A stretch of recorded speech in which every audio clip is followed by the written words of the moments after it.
Indonesia Menyapa Siang. Indonesia Menyapa Siang masih bersama saya Fahmi Andrian.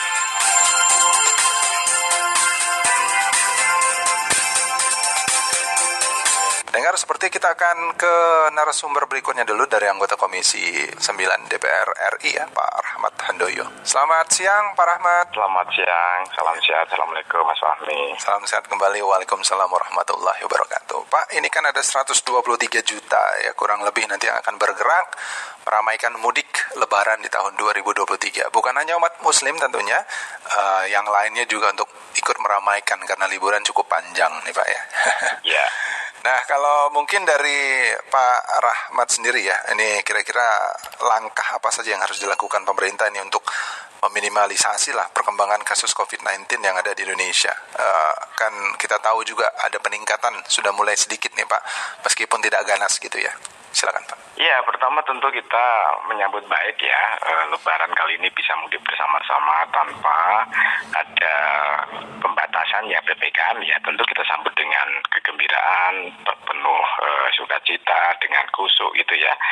Namun demikian kita harus sadari bahwa saat ini pandemi belum hilang, pandemi masih ada. Dan informasi kekinian, data kekinian memang kita harus membuat kita waspada, tetapi nggak perlu takut, apalagi membuat kita cemas. Cuman data ini harus kita menjadikan preferensi buat masyarakat ya. Terlebih bahwa di banyak negara saat ini terjadi kenaikan COVID-19, meskipun kabar positifnya adalah meskipun ada kenaikan itu tidak membuat dampak yang begitu signifikan, tetapi harus kita waspada. Nah, di Indonesia kasus dalam 2-3 hari ini kan 1.000 ya per harinya, itu sudah, meskipun yang sudah resmi terdeteksi, kalau yang tidak resmi saya kata lebih gitu ya. Kemudian tingkat kematian juga 2 digit ya, artinya kita juga harus waspada.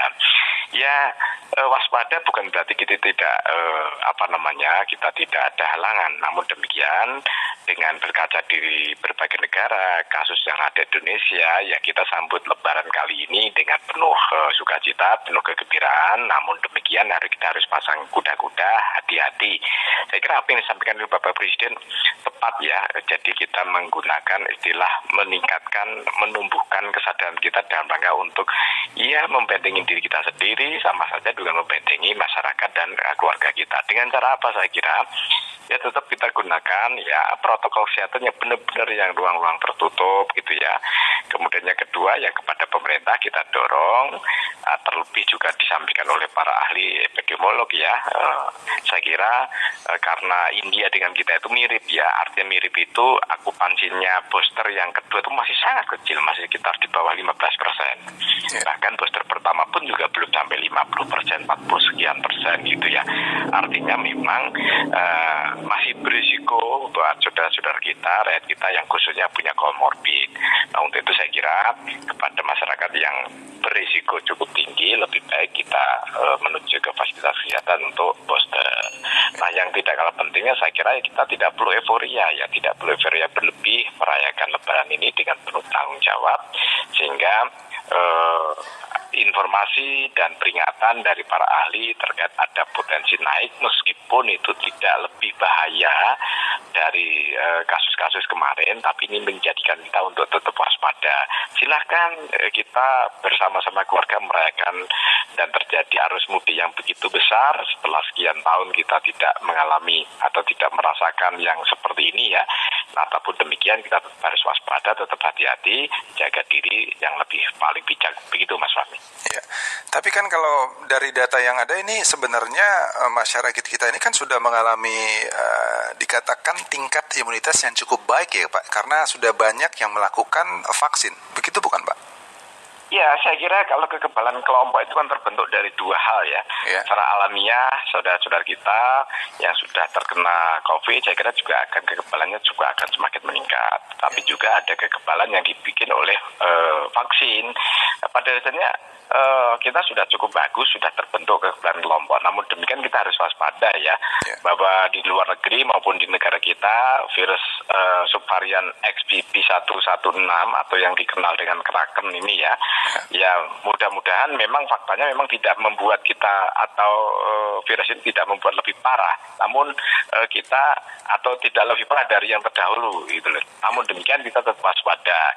Nah, meskipun kekebalan kelompok kita sudah cukup bagus Mas Fahmi, tapi saudara kita masih yang belum divaksin booster yang kedua kan masih banyak sekali.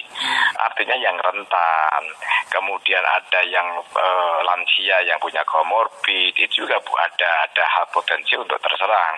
Karena dengan adanya vaksinasi booster 1 dan 2 itu potensi ketika terjangkit, terpapar itu terhindarkan dari yang serius sampai pada terhindarkan dari kematian. Karena ingat loh Mas Fahmi, saat ini diingatkan oleh para ahli epidemiolog, 2-3 hari ini kita sampai 2 digit loh yang meninggal itu di atas 20 loh, artinya kita juga tetap waspada. Nggak perlu kita cemas yang berlebih, tapi yang jelas kita tetap waspada, kita tetap saling mengingatkan. Apalagi pergerakan saat ini Kraken ini kan potensi atau XBB.1 subvarian turunan dari migran itu kan sudah terbukti sangat menular, namun memang tidak diikuti keparahan, namun juga tidak diikuti oleh tingkat rumah sakit yang meningkat. Namun tetap ada aja yang membawa korban kan, gitu, khususnya yang belum divaksin booster. Nah, ini harus kita waspada. Artinya saudara-saudara kita, orang tua kita yang sudah lansia, yang punya komorbid, kita harus lindungi bersama-sama. Sekali lagi nggak perlu cemas, namun tetap kita harus waspada dengan penuh tanggung jawab begitu, Mas Pak.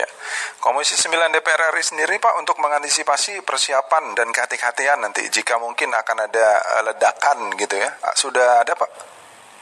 Ya, saya kira ini sudah memasuki reses namun demikian Komisi 9 fungsi kontrol, fungsi pengawasan tidak hanya sebatas di rapat, tapi kita juga saling mengingatkan. Beberapa hari yang lalu saya juga koordinasi dengan Kementerian Kesehatan untuk meningkatkan surveillance-nya, artinya kita meningkatkan datanya, kita meningkatkan pencatatan-pencatatannya, termasuk juga fasilitas kesehatan kita juga harus perkuat. Namun sekali lagi nggak perlu panik meskipun ada berita kenaikan, namun meskipun tidak panik kita nggak boleh abe dong, apalagi menganggap bahwa COVID sudah tidak ada. Memang COVID sudah tidak ada.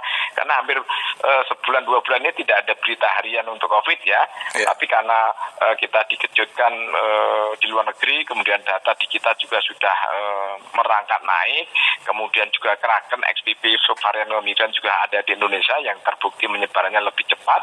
Ini justru kita saling mengingatkan kepada masyarakat. Bener loh, ini COVID masih ada. Bener loh, COVID jangan anggap COVID sudah tidak ada. COVID mungkin barangkali akan tetap ada, tetapi kita harapkan, kita berdoa bersama-sama subvarian yang akan datang itu adalah yang semakin lemah.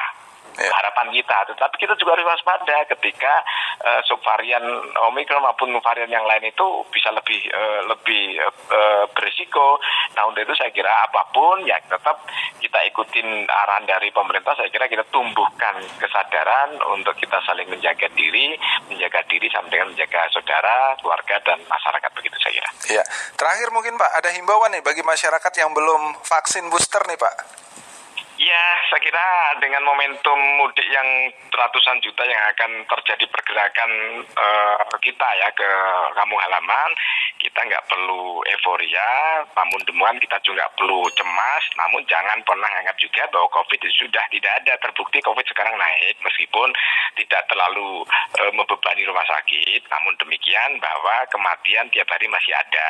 Ini menunjukkan bahwa ada resiko. Siapa yang beresiko? Warga kita, orang tua kita yang punya komorbid, yang lansia, yang belum punya divaksin booster baik 1 maupun 2. Untuk itu saya kira lebih saran bijak adalah silakan berkunjung ke fasilitas kesehatan, puskesmas, rumah sakit untuk minta bantuan untuk bisa mendapatkan fasilitas booster 1 maupun 2. Saya kira kita bisa merayakan dengan penuh kegembiraan, penuh kehikmat, penuh tanggung jawab, sehingga kita bisa terhindar dari COVID dan bisa saling menjaga sesama warga dan masyarakat bersama keluarga. Begitu Mas Fahmi, sehat selalu. Terima kasih Pak, selamat siang, salam sehat juga.